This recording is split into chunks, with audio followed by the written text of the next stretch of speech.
ایسی مزید ویڈیوز دیکھنے کے لیے ہمارے چینل کو سبسکرائب کریں اور بیل آئیکن پر کلک کریں۔ آپ کی نیکیاں رائگاں جائیں گی نہ آپ کی برائیاں نظر انداز ہوں گی۔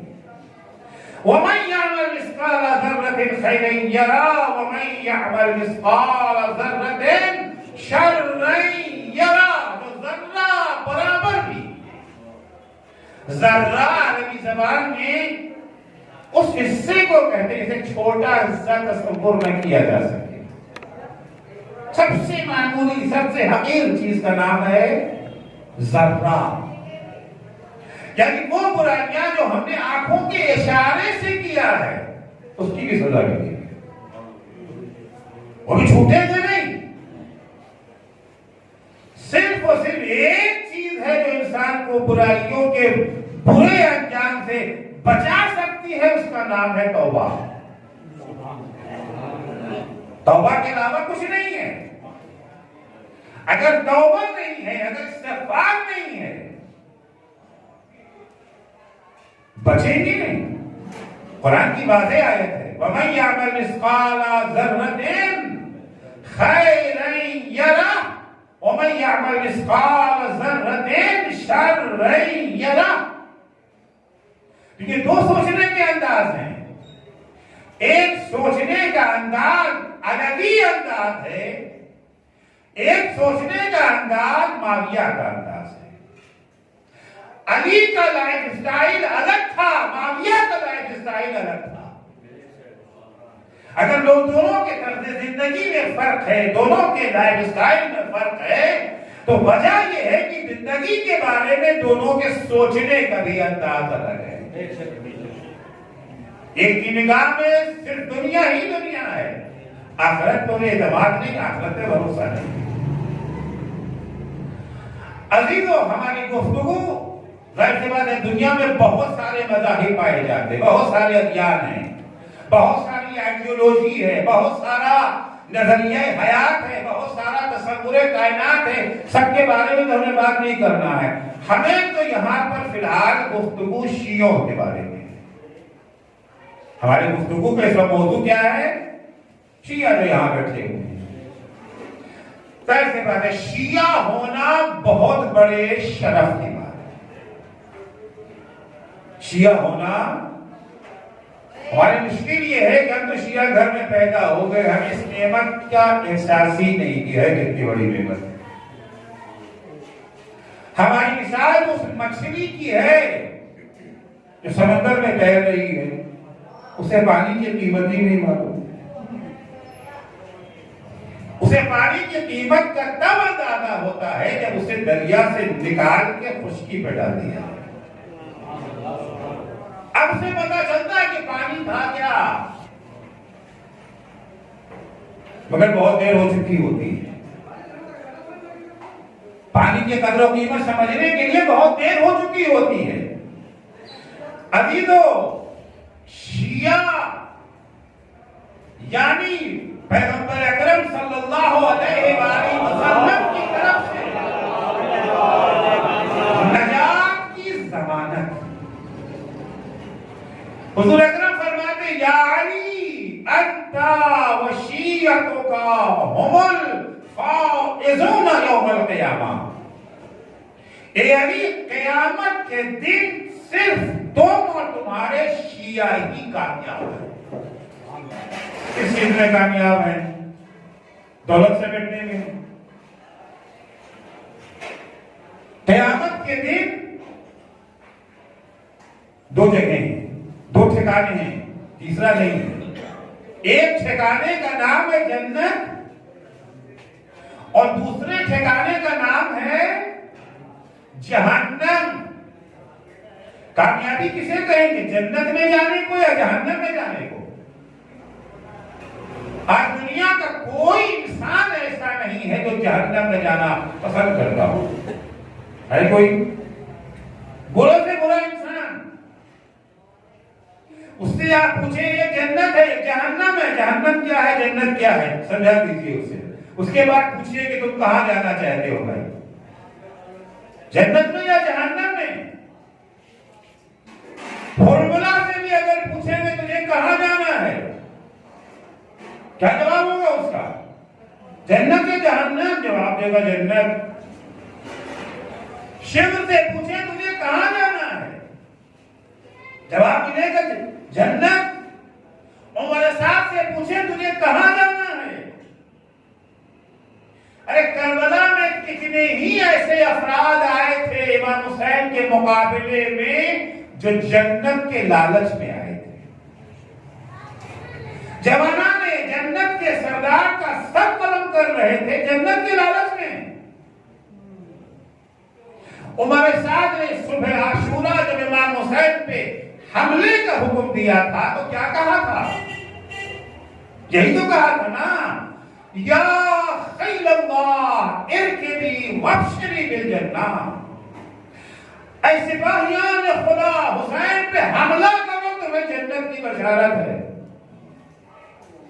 تو چاہیے سب کو جنت، صرف ہمیں نہیں چاہیے جنت، سب جنت کے خواہش مند ہیں۔ اب ظاہر سی بات ہے کہ سب کو تو جنت ملنے سے نہیں، کیونکہ جنت صرف چاہنے سے نہیں ملتی۔ دنیا میں کوئی چیز صرف چاہنے سے نہیں ملتی۔ جنت کیا ہے؟ کوئی چیز مل جاتی ہے چاہنے سے۔ دولت ہمیں چاہیے، کس کو نہیں چاہیے دولت؟ کیا چاہنے سے دولت مل جائے گی؟ چاہت ضروری ہے، کافی نہیں ہے۔ اگر چاہت ہی نہیں ہے تو کچھ نہیں ملنے والا ہے۔ چاہت ضروری ہے مگر کافی نہیں ہے۔ چاہت کے ساتھ ساتھ کچھ اور چیزیں بھی لازمی ہوتی ہیں۔ تو جنت کی چاہت تو سب کو ہے، جنت کی خواہش تو سب کو ہے، لیکن جنت صرف چاہنے سے نہیں ملنے والی، کچھ کو ملے گی کچھ کو نہیں ملے گی۔ جسے مل گئی وہی کامیاب، اور جسے نہ ملی وہ ناکام۔ حضور فرماتے یا علی انت وشیعتک هم الفائزون یوم القیامہ، اے علی تم اور تمہارے شیعہ ہی قیامت کے دن کامیاب ہیں۔ دوسرے لفظوں میں کہنے کہ اے علی تم اور تمہاری شیعہ ہی جنت میں جائیں گے۔ اتفاقاً دوسری حدیث میں یہی لفظ ہے بھی، یا علی انت وشیعتک فی الجنہ، اے علی تم اور تمہارے شیعہ ہی جنت میں ہیں۔ تو شیعت کوئی معمولی نعمت تو نہیں ہے، اس سے عظیم نعمت کا تصور نہیں کیا جا سکتا، کیونکہ ہر انسان کی آرزو ہے جنت تک پہنچ جانا، اور جنت تک پہنچنے کی ضمانت اور گارنٹی جو حضور اکرم نے دی ہے وہ شیعوں کو دی ہے۔ لیکن عزیزو، شیعہ سے مراد اس شین یہ عین اور چھوٹی ہے نہیں ہے، صرف لفظ شیعہ مراد نہیں ہے۔ جب شیعہ کہا جاتا ہے تو شیعہ معارف کا ایک عظیم سمندر اس الفاظ کے اندر یہ جو ہے سرگویا ہوا ہے۔ شیعہ مجموعہ ہے کچھ عقائد اور کچھ اعمال کا، کچھ عقائد ہیں اور کچھ اعمال ہیں۔ اللہ وحدہ لا شریک پر ایمان، جنت و جہنم پر ایمان، فرشتوں پر ایمان، قرآن پر ایمان، 1,24,000 انبیاء پر ایمان، حضرت کے خاتم النبیین ہونے پر ایمان، قرآن کے اللہ کی کتاب ہونے پر ایمان، حضرت کے بعد سلسلہ ہدایت کے لیے سلسلہ امامت پر ایمان۔ یہ سارے ایمان ہیں۔ اس کے بعد اعمال کا سلسلہ ہے، نماز ہے، روزہ ہے، حج ہے، زکوٰۃ ہے، جہاد ہے، خمس ہے، امر بالمعروف ہے، نہی عن المنکر ہے، اچھوں سے محبت ہے، بروں سے نفرت ہے۔ یہ ساری چیزیں اعمال کے ذہن میں آ جاتی ہیں۔ پھر قیام عدل کی کوشش ہے، ظالموں کا ڈٹ کر مقابلہ کرنا ہے، مظلوموں کی نصرت اور حمایت کرنا ہے، صداقت زبانی سے کام لینا ہے، بولے تو سچ بولے، وعدہ خلافی نہ کرنا ہے، امانت میں خیانت نہ کرنا ہے۔ یہ ساری چیزیں اعمال ہیں۔ عقائد مجموعے کا نام ہے تشیع، یا دوسرے لفظوں میں یوں کہہ دوں کہ شیعہ یعنی وہ افراد جو ائمہ علیہم السلام کی سیرت پر کاربند رہے. قرآن مجید کی واضح آیت ہے کہ وَجَعَلْنَاهُمْ أَئِمَّةً يَهْدُونَ بِأَمْرِنَا وَأَوْحَيْنَا إِلَيْهِمْ فِعْلَ الْخَيْرَاتِ وَإِقَامَ الصَّلَاةِ وَإِيتَاءَ الزَّكَاةِ وَكَانُوا لَنَا عَابِدِينَ. ہم نے کچھ لوگوں کو امام بنایا ہے، ہم بھی انہیں امام مانتے ہیں. ہمارے بچے سے پوچھا جائے کہ امام کتنے، فوراً کہے گا 12. نام بھی سب کو یاد ہے. یہ وہ امام ہے جنہیں اللہ نے امام بنایا ہے، انسانوں نے نہیں بنایا، ہم نے نہیں بنایا. ہم نے تو اللہ کے بنائے ہوئے امام کو قبول کیا، بنایا نہیں ہے. بنایا اللہ نے، ہم نے قبول کیا. اللہ نے کس لیے انہیں امام بنایا ہے؟ اگر ہم نے بنایا ہوتا تو ہم اپنے بنانے کا مقصد بیان کر دیتے ہم نے کیوں بنایا ہے. جو بناتا ہے مقصد تو وہی معین کرے گا نا. بنایا اللہ نے، ہم نے نہیں بنایا. ہم اگر بنائے ہوتے تو کہہ دیتے جی ہم نے اس لیے بنایا ہے تاکہ مولا ہمارے مشکلوں کو دور کرتے رہیں، مدد کرتے رہیں ہماری مولا، اس لیے ہم نے بنایا ہے مولا کو. امتحان میں پاس ہونا ہے، پڑھا لکھا ہم نے ہے کہ مولا آ کر کے ہماری طرف سے ہمارا کام کر دیں گے، اس لیے ہم نے بنایا ہے ان کو. دنیا میں کوئی اچھا کام نہیں کریں گے، آخرت میں ہم کو جنت میں لے کے چلے جائیں گے، اس لیے بنایا ہے ان کو ہم نے امام. مگر مشکل یہ ہے کہ ہم نے نہیں بنایا ہے، نہ ہمیں بنانے کا حق ہے. بنایا ہے اللہ نے انہیں امام. وَجَعَلْنَاهُمْ أَئِمَّةً. اللہ کہتا ہم نے بنایا ہے. کیوں بنایا ہے؟ مقصد کیا ہے؟ يَهْدُونَ بِأَمْرِنَا. ہم نے انہیں امام اس لیے بنایا ہے تاکہ وہ ہماری تعلیمات اور ہمارے احکام، ہمارے قوانین، ہمارے فرامین کی طرف تمہاری رہنمائی کر سکیں. تمہیں یہ بتائیں کہ ہم تم سے کیا چاہتے ہیں، تمہیں یہ بتائیں کہ تمہیں کون سا طرز زندگی اپنانا ہے، تمہیں یہ سکھائیں کہ تمہارا لائف اسٹائل کیسا ہونا چاہیے. یہدونا بامرنا وأوحینا الیہم فعل الخیرات. ہم نے جنہیں امام بنایا ہے ساری اچھائیوں کی تعلیم ہم نے انہیں کر دی ہے. کوئی ایسی نیکی، کوئی ایسی اچھائی نہیں ہے جو ان کے پاس موجود نہ ہو. ہم ان اچھائیوں میں سے دو ایک کو پروردگار نے بیان کر دیا. وَإِقَامَ الصَّلَاةِ وَإِيتَاءَ الزَّكَاةِ. ہم نے انہیں ساری اچھائیاں دے دی ہیں. من جملہ اچھائیوں میں کیا اچھائیاں ہیں؟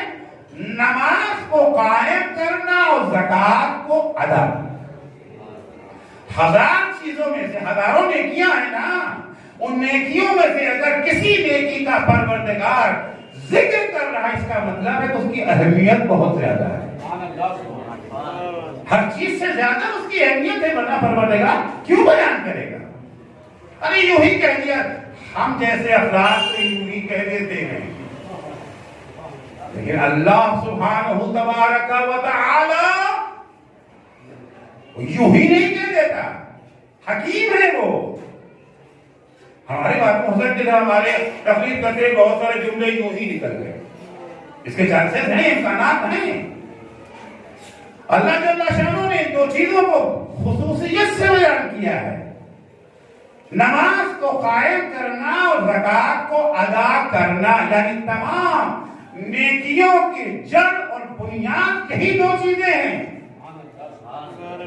اگر نماز قائم ہو گئی اور زکوٰۃ ادا کی جائے، معاشرے میں پھر برائیوں کا تصور بھی نہ ہوگا. عزیزو، نماز سمبل ہے عبادت خدا کے لیے، اور زکوٰۃ سمبل ہے خدمت خلق خدا کے لیے. بنیاد جو قائم ہے یہ دو چیزوں پر ہے، عبادت خدا اور خدمت خلق خدا۔ اگر عبادت خدا نہیں تو اسلام نہیں ہے، تو اسلام نہیں ہے، اور اگر خدمت خلق خدا نہیں ہے وہ بھی اسلام نہیں ہے۔ نہ خدمت خلق خدا کے بغیر اسلام کا تصور کیا جا سکتا ہے، اور نہ عبادت خدا کے بغیر اسلام کا تصور کیا جا سکتا ہے۔ ساری نیکیوں کی جڑ، بنیاد اور اساس یہی دو چیزیں ہیں، عبادت خدا، خدمت خلق خدا۔ ابھی تو ہمارے ہاں عبادت خدا پر تو کسی حد تک توجہ دی جاتی ہے، گلی گلی مسجدیں قائم ہیں، پیشنواد بھی موجود ہے، جماعتیں بھی ہو ہی جاتی ہیں، ٹھیک ہے، 100% نہ آئے کم سے کم 10% تو آ ہی جاتے ہیں، اتنا تو ہے۔ لیکن دوسرا شعبہ جو ہے خدمت خلق خدا والا، یہ بڑا کمزور ہے ہمارا شعبہ۔ شاید اسے ہم دین کا اہم جز تصور بھی نہیں کرتے۔ ہاں مدد کر دیا تو اچھی بات ہے، لیکن اگر نہ کیا تو کوئی گناہ بھی نہیں کیا۔ عام تصور یہی ہے، عام تصور یہی ہے کہ آپ دیکھیں کیا قرآن مجید نے تمام نیکیوں میں سے خصوصیت سے اسے بیان کیا۔ عرض کیا کہ قیامت کے دن کچھ لوگ جنت میں جائیں گے، کچھ لوگ جہنم میں جائیں گے۔ جہنم میں کیوں جائیں گے؟ جہنم میں جانے کا ریزن کیا ہے؟ خود قرآن نے بیان کیا۔ جب لوگ کچھ جنت میں چلے جائیں گے، کچھ جہنم میں جائیں گے، تو جنتیوں اور جہنمیوں کے درمیان ڈائیلاگ قائم رہے گا، بات چیت ہوتی رہے گی۔ جنت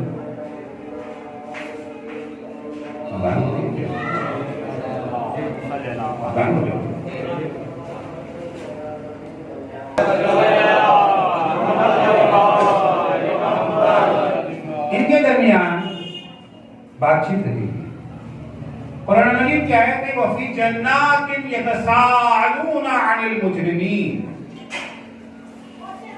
جنت میں رہنے والے بہشتی جہنم میں رہنے والے مجرموں سے، گنہگاروں سے سوال کریں گے، پوچھیں گے مَا سَلَكَكُمْ فِي سَقَرَ،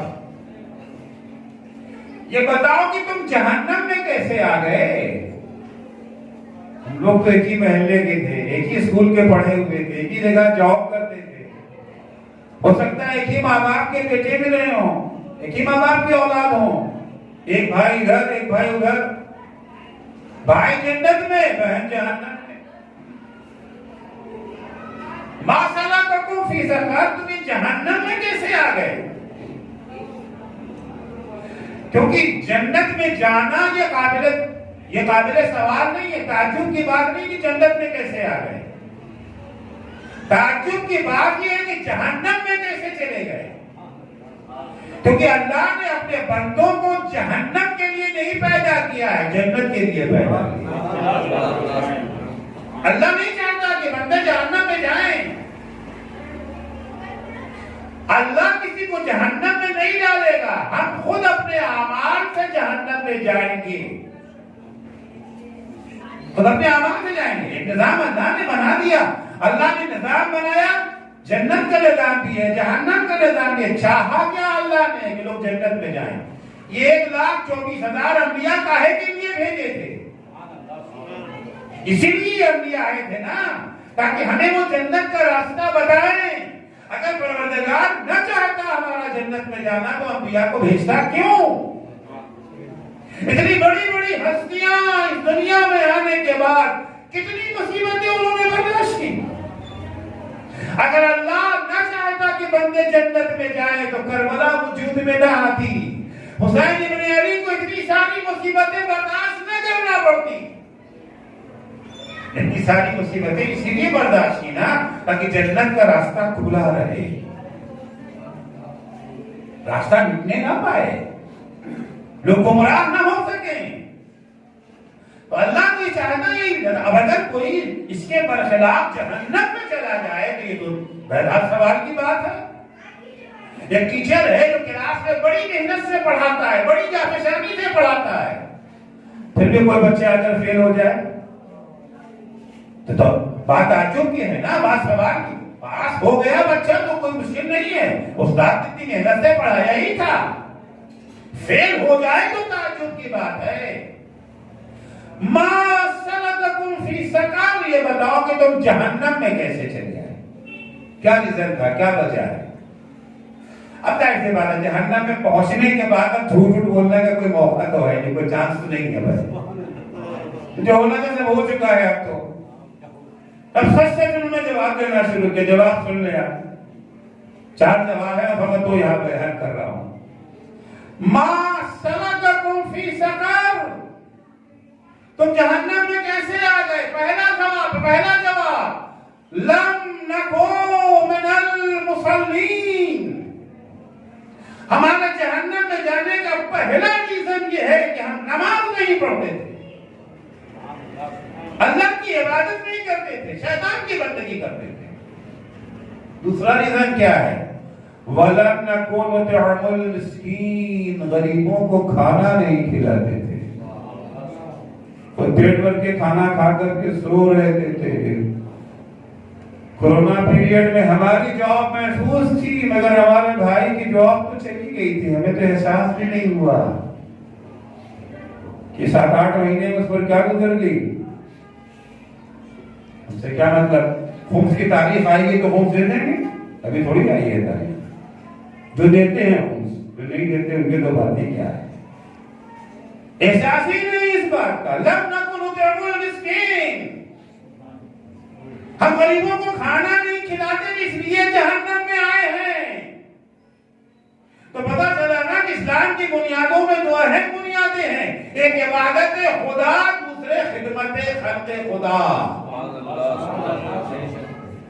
آج اگر کسی سے پوچھا جائے کہ دین دشمن کون ہے، ابھی کاغذ بانٹ دیا جائے، سروے کر لیا جائے، دین دشمن کون ہے، عموماً جو لکھا جائے گا جو نماز نہ پڑھتا ہو، جو نہیں مانو داڑھی نہ رکھتا ہو، جو پردہ نہ کرتا ہو، جو روزہ نہ رکھتا ہو، جو خمس نہ دیتا ہو، جو یہ سب لکھا جائے گا تو دین دشمن کے بارے میں۔ یہ دین کون ہے، دین دشمن کون ہے؟ یہ قرآن بھی ہم سے پوچھتا ہے، بتاؤ دین دشمن کون ہے؟ کیا تم نے دین دشمن دیکھا ہے؟ ارائیت الذی یکذب بالدین، سورہ معون۔ کیا تم نے اس شخص کو دیکھا ہے دین کو جھٹلاتا ہے؟ دین کا دوست تو دین کو نہیں نا جھٹلائے گا، تکذیب دین کون کرے گا؟ جو دشمن ہے دین۔ ارائیت الذی یکذب بالدین، کیا تم نے اس شخص کو دیکھا ہے کہ دین کو جھٹلاتا ہے، جو دشمن دین ہے؟ قرآن خود ہی جواب دیتا ہے، فَذَلِكَ الَّذِي يَدْعُ الْيَتِيمَ وَلَا يَحُضُّ عَلَىٰ طَعَامِ الْمِسْكِينِ، دشمن دین خدا وہ انسان ہے جو یتیموں کو جھڑک دیتا ہے اور غریبوں کے کھانے کا بندوبست نہیں کرتا ہے۔ یہ ہے دین اسلام۔ اللہ نے جنہیں امام بنایا، کنہیں امام بنایا ہے؟ جنہیں امام بنایا ہے کس لیے بنایا ہے؟ یہدونا بامرنا، ہمارے احکام، ہمارے قوانین، ہمارے فرامین کی جانب ہدایت کرنے کے لیے۔ ہدایت کاہے کے لیے کی جاتی ہے؟ کوئی صاحب کئی سفر سے آ رہے ہیں، باہر سے آ رہے ہیں، دہلی اسٹیشن پر آپ کو بھیجا گیا کہ جائیے صاحب ذرا وہ راستہ بتا دیجیے، ان کو معلوم نہیں ہے۔ انہیں بھیجا گیا راستہ بتانے کے لیے، تو ہماری ذمہ داری کہ ہم جو آ رہے ہیں، ہم جو ہماری خاطر سے بھیجا گیا ہے آپ کو کہ ہمیں راستہ بتانے کے لیے، ہماری ذمہ داری ہے کہ آپ کے بتائے ہوئے راستے کو فالو کریں۔ اگر ہمیں آپ کے راستے کو فالو کرنا ہی نہیں ہے تو آپ کو بھیجنا عبث ہوگا نا، حماقت ہوگی۔ ہمیں تو اپنی مرضی سے چلنا ہے۔ اگر ہمیں اپنی مرضی سے چلنا ہے، اپنی مرضی کے مطابق عمل کرنا ہے تو آپ کو بھیجنا تو حماقت ہوگی نا۔ حکیم خدا نے ائمہ کو بھیجا ہے کاہے کے لیے؟ اللہ کے قانون کی طرف ہماری رہنمائی کرنے کے لیے. یعنی ہماری ڈیوٹی یہ ہے کہ اپنی زندگی اللہ کے قانون کے مطابق بسر کریں.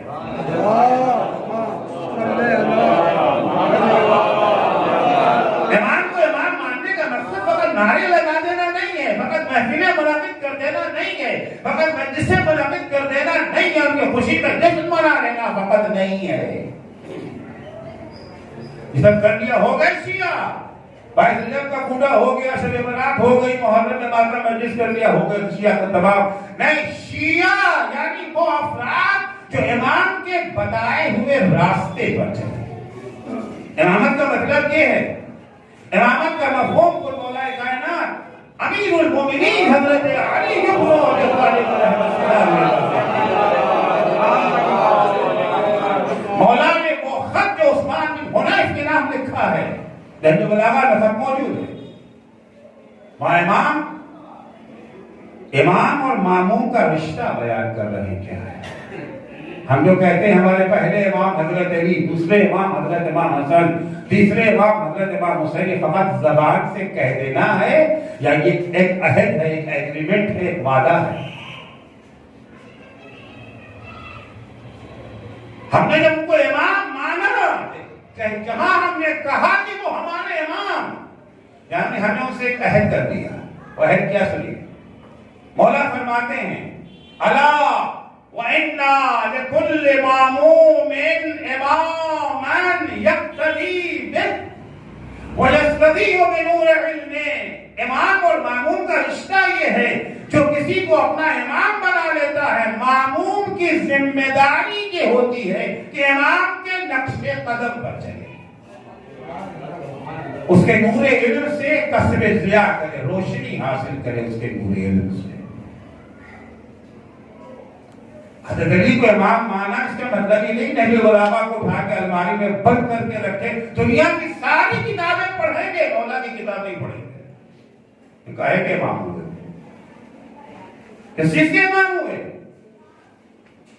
امام اگر مان لیا ہے.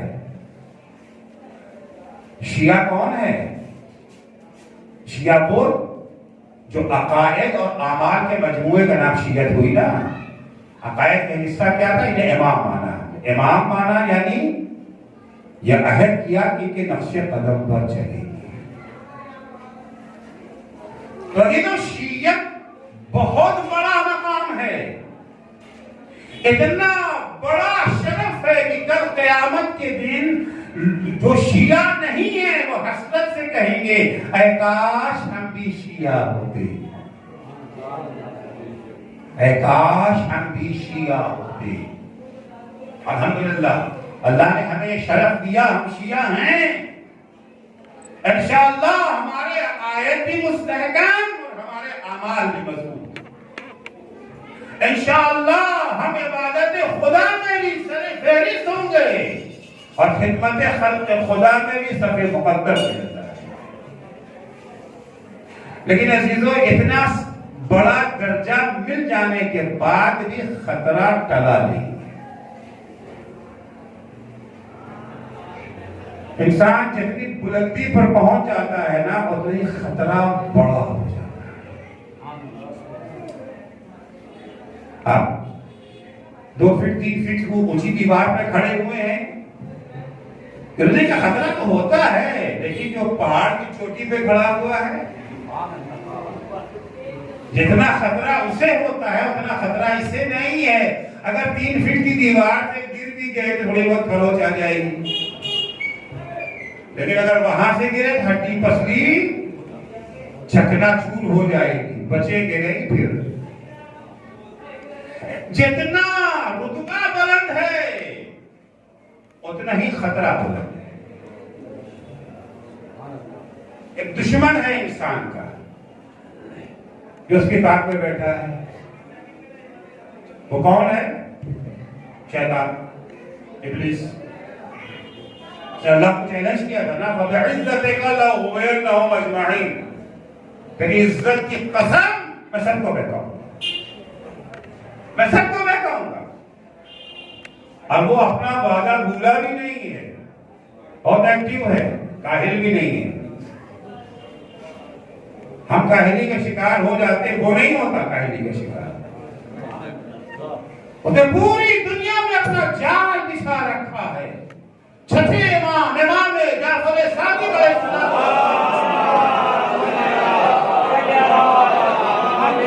لقد نصب ابلیس حبائلہ فی دار الغرور فما یقصد فیہا الا اولیاءنا۔ ابلیس نے اس پرفریب دنیا میں جگہ جگہ اپنے جال بچھا رکھے ہیں، کاہے کے لیے؟ بہکانے کے لیے۔ کسے بہکانے کے لیے؟ جو بہکے ہوئے ہیں ان کو بہکانے کے لیے، جو بہکے ہوئے ہیں انہیں بہکانے کے لیے۔ شیطان اپنا ٹائم ویسٹ نہیں کرتا، فضول کاموں میں اپنا وقت برباد، کہ ہم جیسے لوگ ہیں جو فضول کاموں میں لگے رہتے ہیں۔ شیطان بہت برائیاں ہیں اس میں، لیکن یہ اچھائی ہے، اپنا ٹائم ویسٹ نہیں کرتا۔ جو پہلے سے بہکے ہوئے ہیں انہیں بہکانے کی کوشش نہیں کرتا۔ امام فرماتے ہیں فما یقصد فیہا الا اولیاءنا، شیطان کا ٹارگٹ صرف اور صرف ہمارے شیعہ ہیں۔ اس پرفریب دنیا میں اس نے اپنے جال بچھا رکھے شکار کرنے کے لیے، مگر کسے شکار کرنا چاہتا ہے؟ انہیں جو ہمارے چاہنے والے ہیں، جو ہمارے دشمن ہیں، جو ہمارے مخالف ہیں، انہیں بہکانے نہیں جاتا۔ وہ پہلے ہی سے بہکے ہوئے ہیں، انہیں بہکا کے کیا کرے گا؟ وہ جو سینما ہال میں بیٹھے انہیں بہکانے نہیں جائے گا، محمد عسکری کو بہکانے آئے گا جو ممبر پہ بیٹھے۔ جو نائٹ کلب کی سیر کر رہے وہاں نہیں جائے گا، امام باڑے میں آئے گا آپ کو بہکانے کے لیے۔ فما یقصد فیہا الا اولیاءنا، لہذا بہت ہوشیار رہنے کی ضرورت ہے۔ پھر یہاں پر امام علیہ السلام شیعوں کے لائف اسٹائل کو بیان کر رہے ہیں، پہچان دے رہے ہیں۔ ظاہر سی بات ہے کہ یہ بہت بڑا درجہ ہے نا، تو ہر ایک اپنے کو شیعہ کہنے کو تیار ہو جائے گا۔ جنت کی ضمانت ہے، جنت گارنٹیڈ جنت ہے، تو کون نہیں چاہے گا شیعہ ہونا؟ ہر ایک اپنا رجسٹر نام لکھانے کو تیار ہو جائے گا، ہم بھی شیعہ، ہم بھی شیعہ، ہم بھی شیعہ، ہم بھی شیعہ۔ پہچان بتاتے ہیں امام صادق علیہ السلام کی پہچان کیا ہے، کون ہے،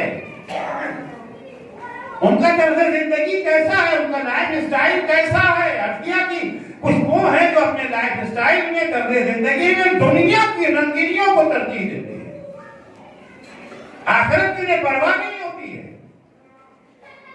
اور کچھ وہ ہیں جو آخرت کو اہمیت دیتے ہیں، دنیا آباد ہو یا نہ ہو اس کی پرواہ نہیں ہوتی، ہو گئی تو ہو گئی۔ آپ یہاں مجلس میں آئے، تبرک میں ممکن ہے یہ جو ہے بسکٹ مل جائے، ممکن ہے شیربال مل جائے، نہ آپ شیربال کے لیے آئے ہیں، نہ آپ یہ جو ہے بسکٹ کے لیے آئے ہیں، ممکن ہے کھانا مل جائے، بریانی مل جائے، کچھ بھی مل سکتا ہے نا، مگر یہاں کا ٹارگٹ تو نہیں نہ ہوتا، ملا تو ملا، نہیں ملا تو نہیں ملا۔ اصل ٹارگٹ آپ کا مجلس ہے، تبرک نہیں ہے۔ دنیا میں ہم ہیں ضرور، ٹارگٹ کیا ہے؟ آخرت کو آباد کرنا ہے۔ دنیا بھی اگر آباد ہو گئی تو کیا کہنا، لیکن یہ نہیں کہ صرف دنیا ہی آباد کرنا، چاہے آخرت آباد ہو یا نہ ہو۔ عمر سعد کا شعر تھا، عمر سعد نے اپنی آخرت کو آگ لگایا نا، کس لیے لگایا تھا؟ دنیا کے لیے، اور جانتا تھا کہ آخرت تباہ ہو رہی ہے، وہ سمجھ کے اس نے فیصلہ کیا۔ امام پہچان بتاتے ہیں کہ شیعہ کون ہے، اس کا لائف اسٹائل کیسا ہوتا ہے۔ لقد جلت الآخرۃ فی اعینہم حتی ما یریدون بہا بدلا۔ شیعہ وہ ہوتے ہیں کہ آخرت ان کی نگاہوں میں اتنی عظیم ہوتی ہے کہ وہ اس کا سودا کسی چیز کے بدلے میں کرنے کو تیار نہیں ہوتے، نہ دولت، نہ منصب، نہ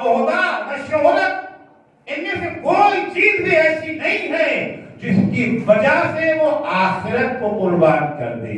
وہ جاب بچانے کے لیے آخرت کا سودا نہیں کرتے ہیں, عہدہ بچانے کے لیے دین کا سودا نہیں کرتے ہیں, بزنس میں کامیابی کی خاطر دین کا سودا نہیں کرتے ہیں.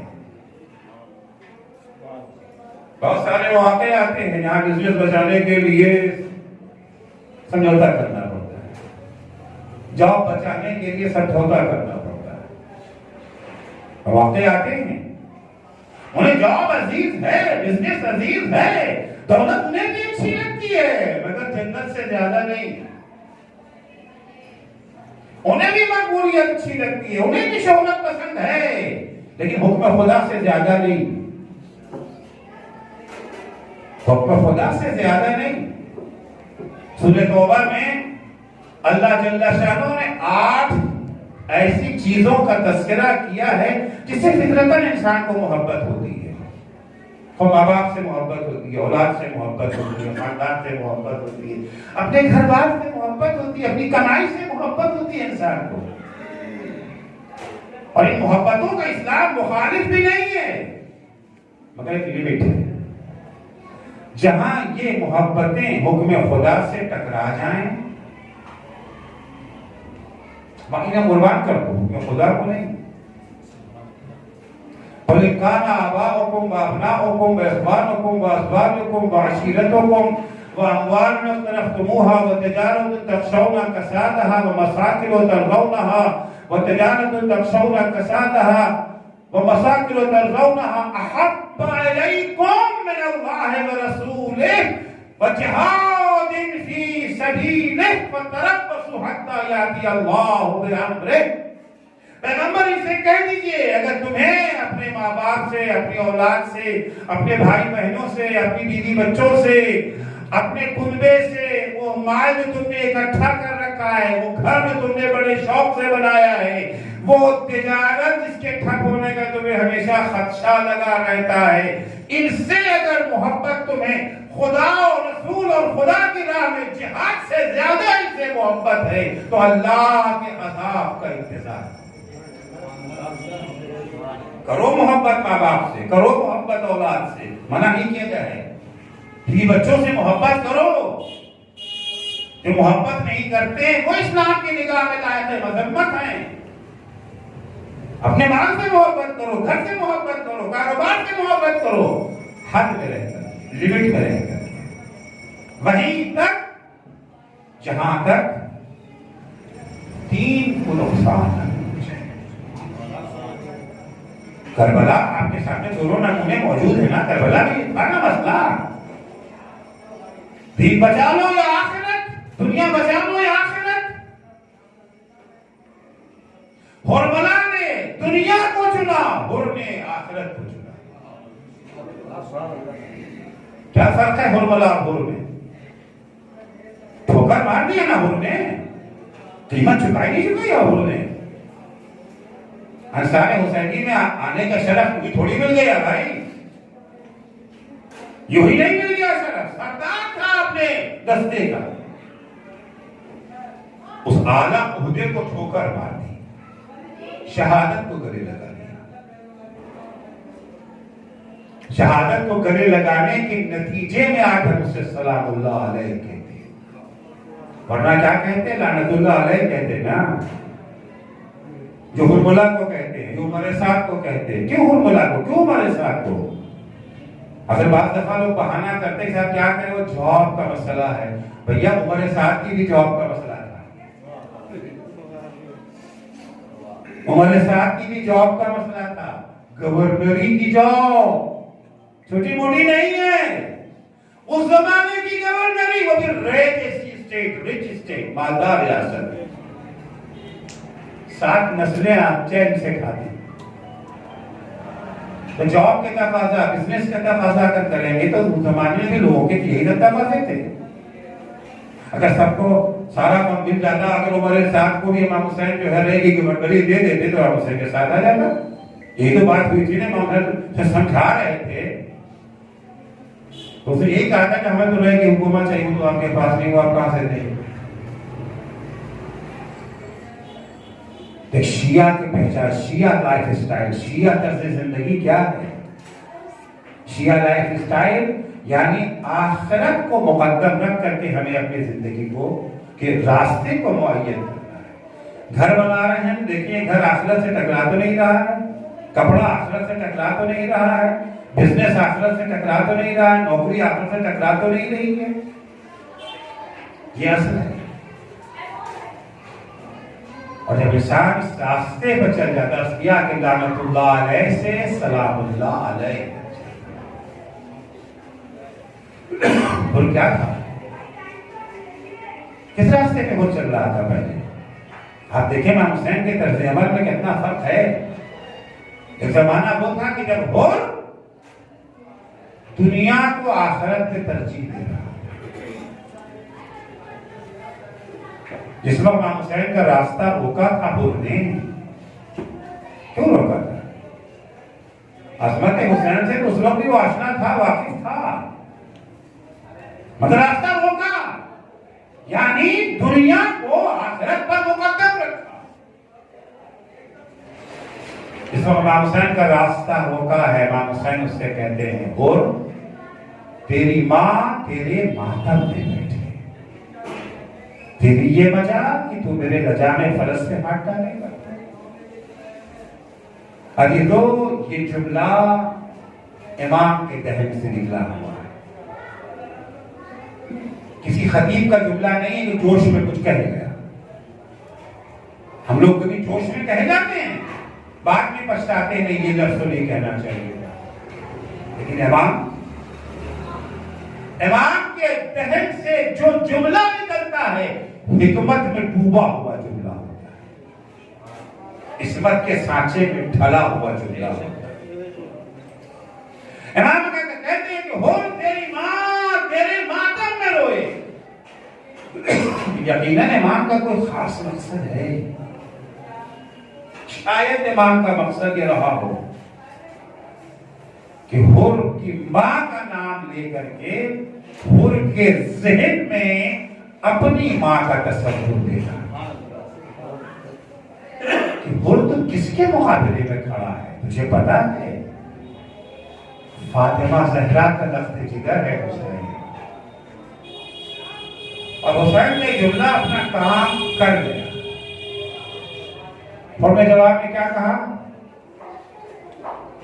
مولا آپ نے تو میری ماں کا نام دے دیا، لیکن میں کیا کروں؟ آپ کی ماں تو وہ عظیم خاتون ہے جس کا نام بغیر وضو زبان پر نہیں لایا جا سکتا۔ مولا اگر کوئی اور میری ماں کا نام لیتا تو میں بھی اس کی ماں کا نام لے لیتا۔ حسین کا جملہ اپنا کام کر گیا ہے، وہ سوچنے پر مجبور ہو گیا کہ وہ دنیا کی خاطر کتنی بڑی قیمت چکانے کو تیار ہے، کتنی بڑی قیمت چکانے کو تیار ہے۔ تیرے مقابلے میں کون ہے؟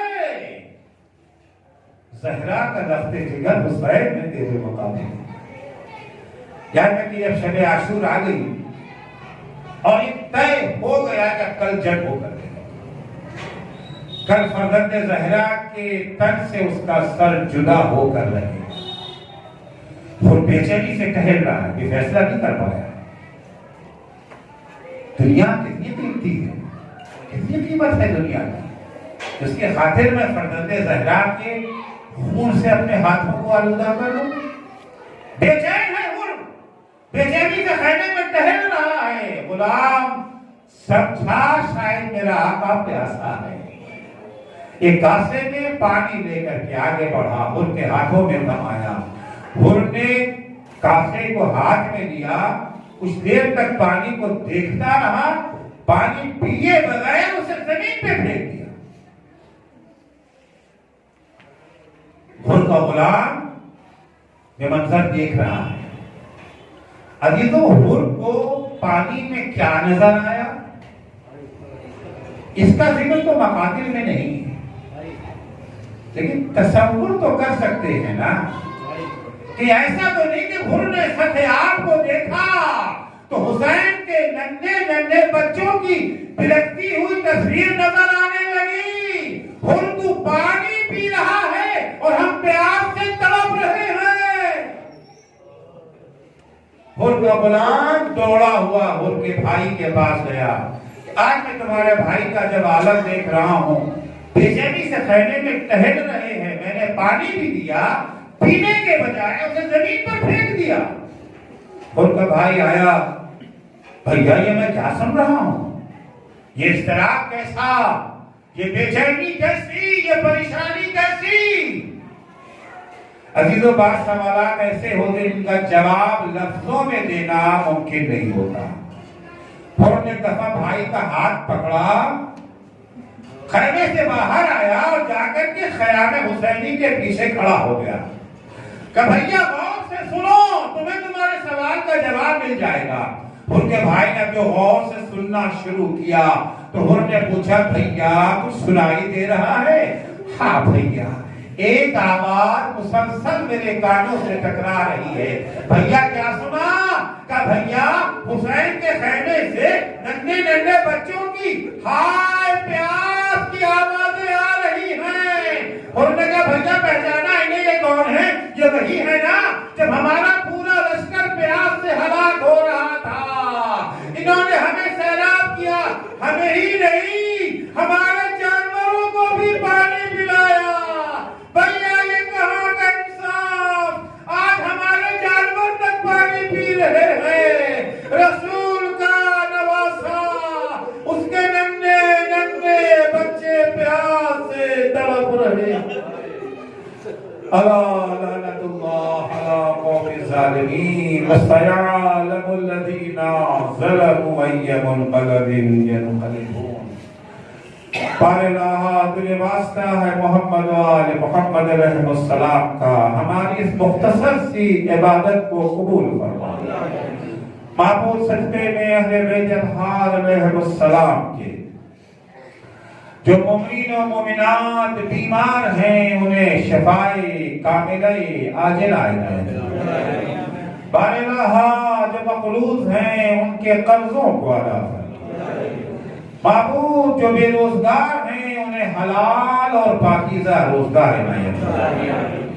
بار الہ جو صاحب روزگار ہیں ان کے روزگار میں مزید ترقی اور انہیں اپنے بے روزگار بھائیوں کی مدد کی توفیق عنایت فرمائے۔